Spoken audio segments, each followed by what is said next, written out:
પવન સુધ હનુમાન કી જય, રામદેવજી મહારાજની જય. હરિ ઓમ નમઃ પાર્વતી પતે હર હર મહાદેવ. સનાતન ધર્મની જય, મધુદાસ બાપાની જય. બાપા જય જય સીતારામ, હરે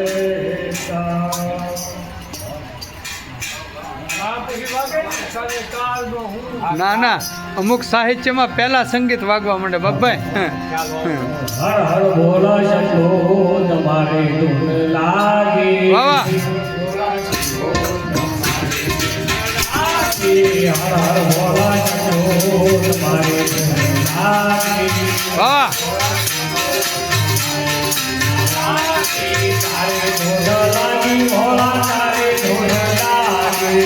તારે ધૂન લાગી ભોલા, તારે ધૂન લાગી. તારે ધૂન લાગી ભોલા, તારે ધૂન લાગી. તારે ધૂન લાગી ભોલા, તારે ધૂન લાગી. ભોલા શંભો તમારે ધૂન લાગી. હર હર ભોલા શંભો તમારે ધૂન લાગી. લાલી જટાવાળા તમારે ધૂન લાગી. લાલી જટાવાળા તમારે ધૂન લાગી. તારે ધૂન લાગી ભોલા, તારે ધૂન લાગી. તારે ધૂન લાગી ભોલા, તારે ધૂન લાગી. તારે ધૂન લાગી ભોલા, તારે ધૂન લાગી. તારે ધૂન લાગી ભોલા, તારે ધૂન લાગી. હર ભોલા શંભો તમારે ધૂન લાગી. હર ભોલા શંભો તમારે ધૂન લાગી. પાર્વતીના પ્યારા તમારે ધૂન લાગી. પાર્વતીના પ્યારા તમારે ધૂન લાગી. પાર્વતીના પ્યારા તમારે ધૂન લાગી. પાર્વતીના પ્યારા તમારે ધૂન લાગી. તારે ધૂન લાગી ભોલા, તારે ધૂન લાગી. તારે ધૂન લાગી ભોલા, તારે ધૂન લાગી. હર ભોલા શંભો તમારે ધૂન લાગી. હર ભોલા શંભો તમારે ધૂન લાગી. તારે ધૂન લાગી ભોલા, તારે ધૂન લાગી. તારે ધૂન લાગી ભોલા, તારે ધૂન લાગી. તારે ધૂન લાગી ભોલા, તારે ધૂન લાગી. તારે ધૂન લાગી ભોલા, તારે ધૂન લાગી. હાથે ત્રિશુલવાળા તમારે ધૂન લાગી. હાથે ત્રિશુલવાળા તમારે ધૂન લાગી. હાથે ત્રિશુલવાળા તમારે ધૂન લાગી. હાથે ત્રિશુલવાળા તમારે ધૂન લાગી. તારે ધૂન લાગી ભોલા, તારે ધૂન લાગી. તારે ધૂન લાગી ભોલા, તારે ધૂન લાગી. તારે ધૂન લાગી ભોલા, તારે ધૂન લાગી. તારે ધૂન લાગી ભોલા, તારે ધૂન લાગી. ભોલા જેવો જેવો બે. વાહ ભી વાહ.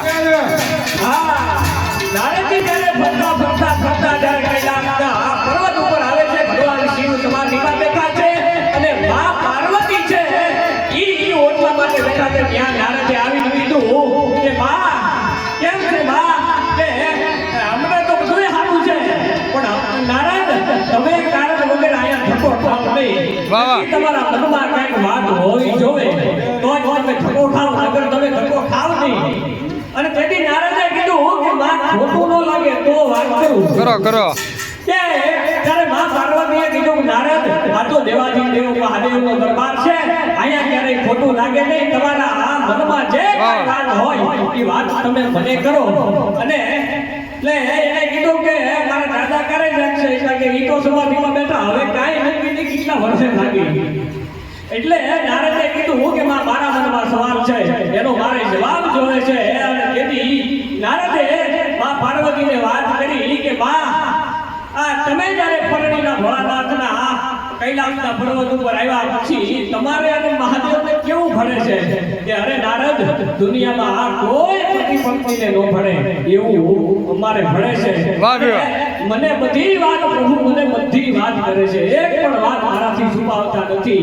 અને તેથી નારદે કીધું કે બા તો ઈ વાત લઈને જ મારા સવાલ છે કે આ ભોળાનાથે 108 મોતીની જે મૂઢમાળા પહેરી છે ખોપરા કોના છે?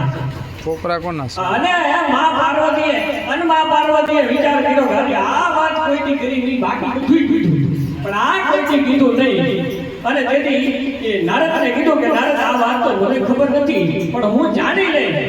આ દિવાળી સાબિત નારદ ત્યાંથી નીકળી. અને જ્યારે ભગવાન ભોળાનાથ સમાધિમાંથી જાગ્યા અને મા પાર્વતીની સામે ડગલા દીધા, મા પાર્વતી અવળું ફરી ગઈ. અને જ્યારે અવળું ફરી ગયા પછી મહાદેવે નક્કી કર્યું કે નક્કી ટાઈમમાં કંઈક કાળું છે. અને તેથી મા પાર્વતીની બાજુમાં આવી અને એટલું કીધું કે દેવી આમ મને જોઈ અને અવળું ફરી જવાનું કારણ શું? કે પ્રભુ ન્યાજ ઉભા રહી જાય. કે મારા મનમાં એક સવાલ છે, એ સવાલ હું તમને પૂછું, એનો તમે જવાબ આપો, પછી તમને જમવાનું મળશે. એ વગર જમવાનું નહીં મળે.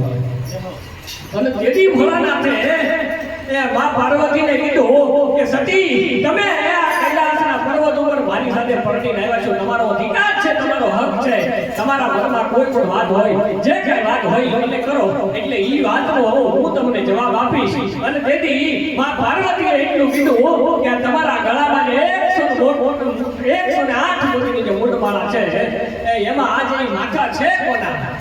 અને તેથી અને પછી એટલે ભોળાનાથને તરત ખબર પડી ગઈ કે નક્કી મારી ગેરહાજરીમાં આ નારદ આટો મારી ગઈ છે. કારણ કે આપણા ઘરમાં કોણ હોળી હરખડે કોણ દિવાળીનું સાપે આપણને ખબર જ હોય. આપણે બરોબર આપણે ભોળાનાથને નહીં, આપણે એવું બને આપણે વાડીયાની થાક્યા ભાગ્યા હાથે ઘેરે આવી અને ઘરનાને કહીએ કે આજ તો વાડીએ બહુ કામ હતું, આજ હું થાકી ગયો છું, જલ્દી જમવાનું આપો એટલે જમીને હોઈ જવું છે. અને પછી જે ઘરના જે જવાબ આપે કે એમ જમવાનું ન મળે, ટિફિનનું ડબલું મૂકી દો કુંડીએ અને આ છોકરાને તેડી ઘરે ફેરવો પછી જમવાનું મળશે, નકર જમવાનું નહીં મળે. એટલે આપણને તરત ખબર પડી જાય અને આપણા મોઢામાંથી તરત પૂછાઈ જાય કે આજે તમારા હાહરિયા કોઈ તમારા મમ્મી પપ્પા કોઈ આવ્યું એ આપણને ખબર જ હોય. અને તેથી મા પાર્વતીએ ભોળાનાથને કીધું કે આજ પહેલા મને જવાબ આપો, પછી તમને જમવાનું મળે, નકર જમવાનું મળે નહીં. અને તેથી ભોળાનાથે કીધું કે દેવી એ વાત રહેવા દો ને તો જ સારું છે. એ વાત તમારે જાણવા જેવી નથી, તમારે કઈ કામની આ વાત છે નહીં કે નહીં, મારે જાણવું છે. અને તેથી ભોળાનાથે ખાલી એટલું કીધું કે નારદ આવ્યા હતા, આ કાલે જ આવ્યા હતા.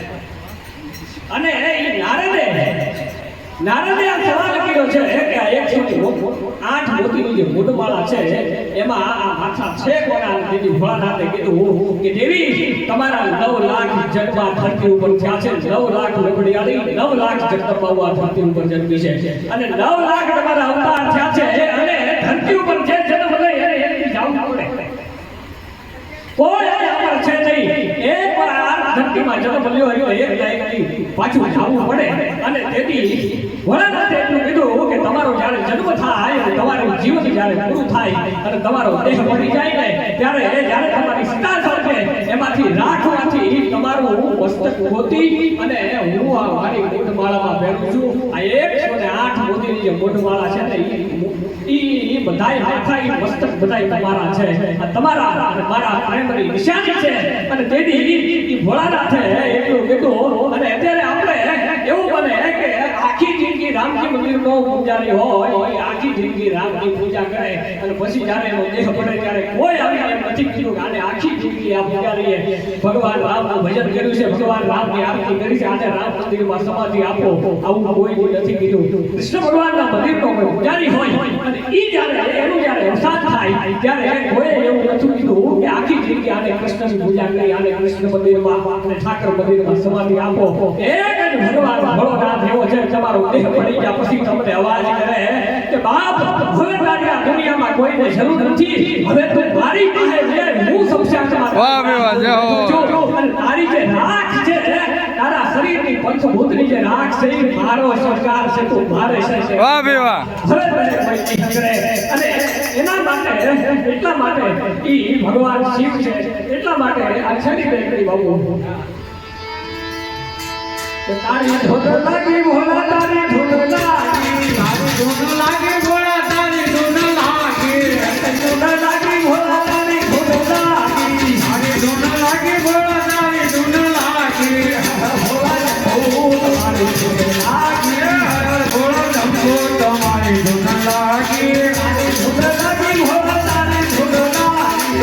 ધૂન લાગે ભોળા તારી ધૂન લાગે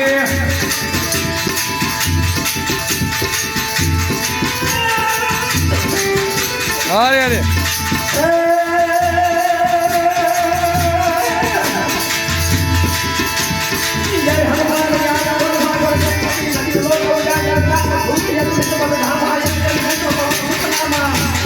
વાહ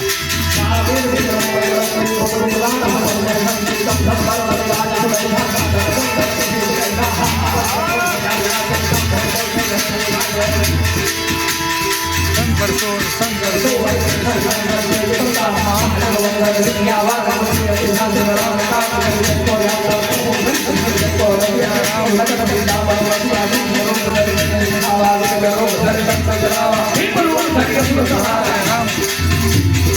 વાહ લાય શ્રી જય શ્રી કુબેર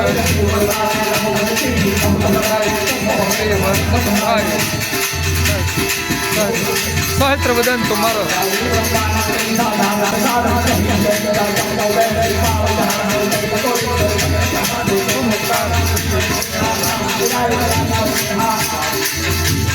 तुम्हारो मन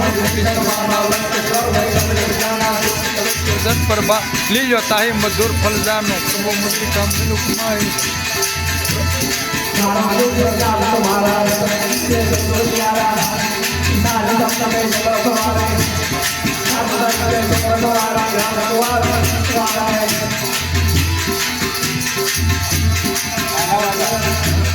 सब सुख लहे तुम्हारी सदना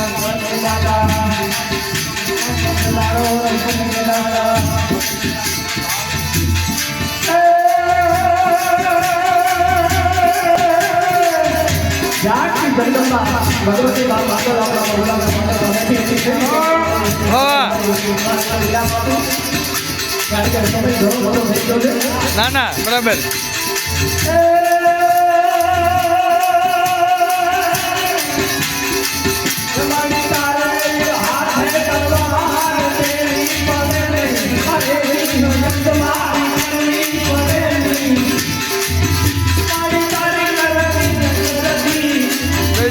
सहार मंगला रूप मंगल नमो मंगला